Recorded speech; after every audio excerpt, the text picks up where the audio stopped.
எல்லாருக்கும் வணக்கங்க.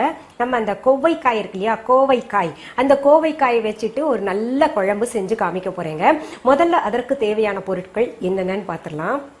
கோவைக்காய் 200 கிராம், எள்ளு 2 டீஸ்பூன், வறுத்த வேர்க்கடலை அரை கப், தக்காளி 2, பெரிய வெங்காயம் 1, பச்சை மிளகாய் 2, பூண்டு பற்கள் 10, மஞ்சள் தூள் 1/4 டீஸ்பூன், மிளகாய் தூள் 1/2 டீஸ்பூன், கடுகு அரை டீஸ்பூன், புதினா இலைகள் 15, கரம் மசாலா 1 டீஸ்பூன், பெருங்காயத்தூள் 1/4 டீஸ்பூன், கொத்தமல்லி இலைகள் 1 டேபிள் ஸ்பூன், உப்பு தேவையான அளவு, எண்ணெய் தேவையான அளவு, புளி ஒரு புளியங்கொட்டை அளவு, தேங்காய் துருவல் 2 டேபிள் ஸ்பூன்.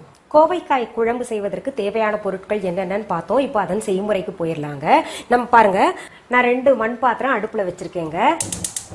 அதுல இந்த சின்ன மண் பாத்திரத்துல என்ன பண்ண போறேன், கோவைக்காயை வதக்க போறேங்க எண்ணெயில கொஞ்சம். இது தனியா இங்க கோவைக்காய் வதங்கிட்டு இருக்கட்டுங்க.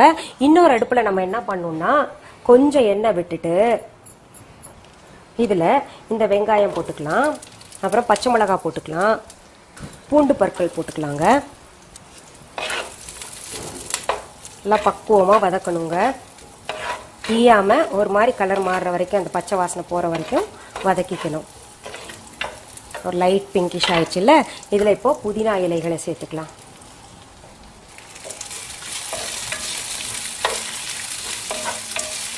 இப்போ இதுல தக்காளியும் சேர்த்துக்கலாங்க.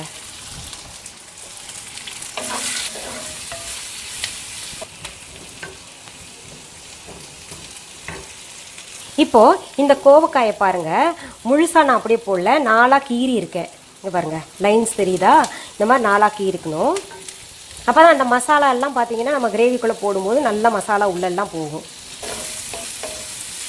இதுல வேர்க்கடலையும் சேர்த்துக்கலாங்க. நம்ம ஏற்கனவே வறுத்த வேர்க்கடலை, அப்படி வறுக்கலைன்னா நீங்க வறுத்துக்கோங்க. அடுத்தது எள்ளையும் சேர்க்கிறேன்.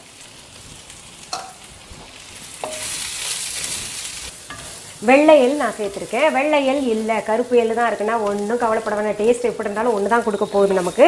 அதனால நீங்கள் கருப்பு எள் கூட போட்டுக்கலாங்க. பெரும்பாலும் எல்லாருமே கருப்பு எள் தான் வீட்டில் வச்சுருப்பாங்க.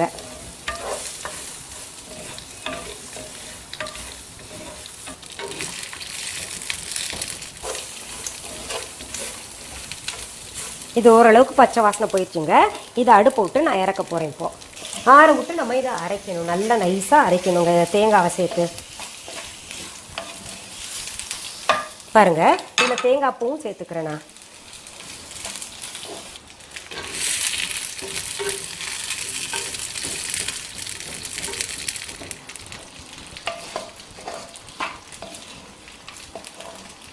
இது ஆறிடுச்சு. இப்போ நம்ம அரைச்சிடலாங்க. இது பாருங்க, இப்போ நம்ம நல்லா நைஸா அரைச்சிடலாங்க. தண்ணி தேவைப்பட்டா கொஞ்சம் ஊற்றிக்கலாம், ரொம்ப வேண்டாம். இப்போ பாருங்க, கோவைக்காய் பாருங்க எப்படி அந்த தோல் எல்லாம் சுருக்கம் வருது பாருங்க.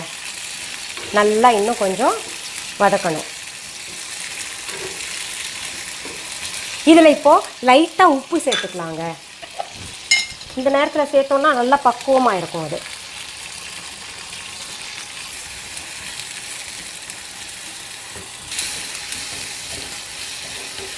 இப்போ இந்த அடுப்பில் பாருங்க, மண் பாத்திரம் வச்சுருக்கோம்ல, திரும்ப கொஞ்சம் எண்ணெய் ஊற்றிட்டுங்க. அந்த அரைச்சி வச்சுருக்கோம் இல்லையா கிரேவிக்கான பொருள் எல்லாம், தேங்காய் எல்லாம் போட்டு அரைச்சோம்ல, அதை நம்ம இப்போ வதக்கணும், நல்லா திரும்பவும் வதக்கணும். இப்போ எண்ணெய் சூடாயிருச்சு, அதில் நம்ம கொஞ்சம் கடுகு போட்டுக்கலாம் தாளிக்கிறதுக்கு.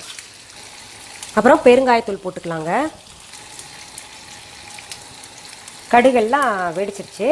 இப்போ நம்ம இந்த மிக்சியில் அரைச்சி வச்சுருக்கோம் இல்லையா மசாலா, அதை சேர்த்துக்கலாங்க.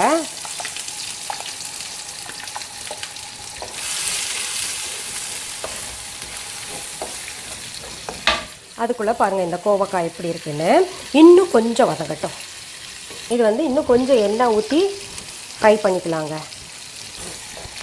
இப்போ இதில் என்ன பண்ணணும்னா, நம்ம இந்த மிளகாத்தூள் சேர்த்துக்கணுங்க. இப்போ காரம் அவங்கவுங்க விருப்பத்துக்கு ஏற்ற மாதிரி போட்டுக்கணும். கம்மியாக வேணா கம்மியாக, கூட வேணா கூட போட்டுக்கோங்க. மிளகாத்தூள் அடுத்தது மஞ்சத்தூள், அடுத்தது கரம் மசாலா சேர்த்துக்கணுங்க.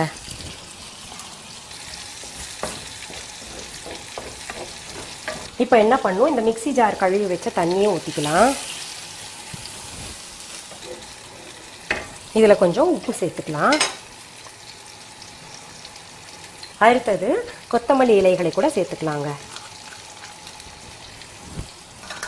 இதை மூடி போட்டு கொஞ்சம் மூடி வச்சிடலாம், பச்சை வாசனை போகட்டும்.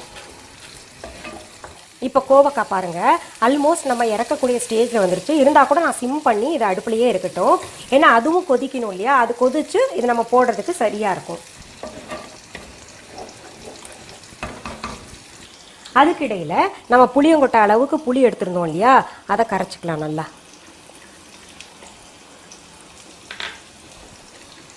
இப்போ இதை பார்க்கலாங்க. கிரேவி பாருங்கள் நல்லா கொதிச்சுக்கிட்டு இருக்கு, சரியாக இருக்குங்க ஆல்மோஸ்ட். நம்ம என்ன பண்ணலாம், இந்த கோவக்காயை எடுத்து அதில் போட்டுக்கலாங்க.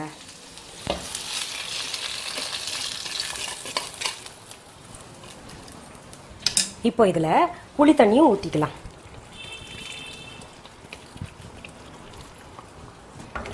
நம்ம மூடி வச்சிருந்ததை எடுத்து பார்க்கலாமா கிரேவி எப்படி வந்திருக்குன்னு. வாவ், ரொம்ப கலர்ஃபுல்லாக இருக்குது. பார்க்கும் போதே ரொம்ப சுவையா இருக்கிற மாதிரி தெரியுதுல்ல. உண்மையாலுமே இது சுவையா இருக்குங்க. நான் இது உங்களுக்கு ஏற்கனவே ஒரு தொலைக்காட்சியில செய்து காமிச்சிட்டேன் இந்த கிரேவியை. திரும்ப நீங்க இப்போ இது செஞ்சு சாதத்து கூடயும் சாப்பிடலாம், நான் சொன்ன மாதிரி சப்பாத்தி கூடயும் சாப்பிடலாம், ரொம்ப சுவையா இருக்கும். இப்போ அடுப்புல இருந்து நம்ம இறக்கிடலாங்க. இப்போ நான் டேஸ்ட் பார்க்கட்டுமா? நல்லா வந்திருக்கும். இருந்தா கூட உங்களுக்கு நான் ரிசல்ட் சொல்லணும்ல. ஆஹா, பிரமாதங்க. எப்படி சொல்றதுன்னா, நீங்க ரொம்ப நாளா கேக்குறீங்களே நான்வெஜ் செஞ்சு காமிக்க முடியுமான்னு. கிட்டத்தட்ட அந்த கரம் மசாலா எல்லாம் போட்டு உங்களுக்கு பிடிச்ச மாதிரி ஒரு கிரேவி செஞ்சிருக்கேன். நான் சொன்ன மாதிரி சாதத்திலையும் பிசைஞ்சு சாப்பிடலாம், இல்ல சப்பாத்தி பூரி கூட சாப்பிடுங்க. ஒரு வித்தியாசமான ஒரு குழம்பு கிடைச்சிருக்கு இல்லையா. சரி, இது போன்ற நல்ல நல்ல விஷயங்களை மீண்டும் அடுத்த எபிசோட்ல பார்க்கலாமா? நன்றி, வணக்கம். அன்பான வாடிக்கையாளர்களே, உங்கள் விஹா ஸ்டோரில் பூஜை பொருட்கள், சிலைகள், ராசிக்கற்கள், வாஸ்து பொருட்கள், விதைகள், பாரம்பரிய அரிசி வகைகள், சிறுதானியங்கள், ஆர்கானிக் பொருட்கள், மூலிகை எண்ணெய், மளிகை பொருட்கள், மரச்செக்கு எண்ணெய், மரப்பொருட்கள், வெள்ளி ஆபரணங்கள், கிஃப்ட் ஆர்டிகல்ஸ், காட்டன் மற்றும் பட்டு புடவைகள், காட்டன் சுடிதார்கள், பட்டு பாவாடை, குழந்தைகளுக்கான விளையாட்டு பொருட்கள், ஹை குவாலிட்டி இமிடேஷன் நகைகள், வீட்டு உபயோக பொருட்கள், ஜூட் பேக்ஸ், ஹேண்ட்மேட் சோப்ஸ், அழகு சாதன பொருட்கள், சிறுதானிய பிஸ்கெட்டுகள், ஹோம் அப்ளையன்சஸ், இன்னும் பற்பல பொருட்கள் விற்பனைக்குள்ளது. விஹா ப்ராடக்ட்களை நீங்கள் வாங்க விரும்பினால் அது எங்களுடைய viha.online வெப்சைட் மற்றும் சென்னை ராஜா அண்ணாமலைபுரத்தில் உள்ள எங்கள் விஹா ஸ்டோரில் மட்டுமே கிடைக்கும் என்பதை தெரிவித்துக் கொள்கிறோம். வேறு எந்த ஆன்லைன் வெப்சைட்களிலும் விஹா ப்ராடக்ட்கள் விற்பனைக்கு கிடையாது என்பதை நீங்கள் கவனத்தில் கொள்ள வேண்டும். எங்கள் விஹா ஸ்டோரின் விலாசத்தை கண்டறிய கூகுள் மேப்ஸில் விஹா ஸ்டோர் என்று டைப் செய்தால் வழியை கண்டறியலாம். www.viha.online வெப்சைட்டிலும் விஹா ஸ்டோரின் அட்ரஸ் உள்ளது.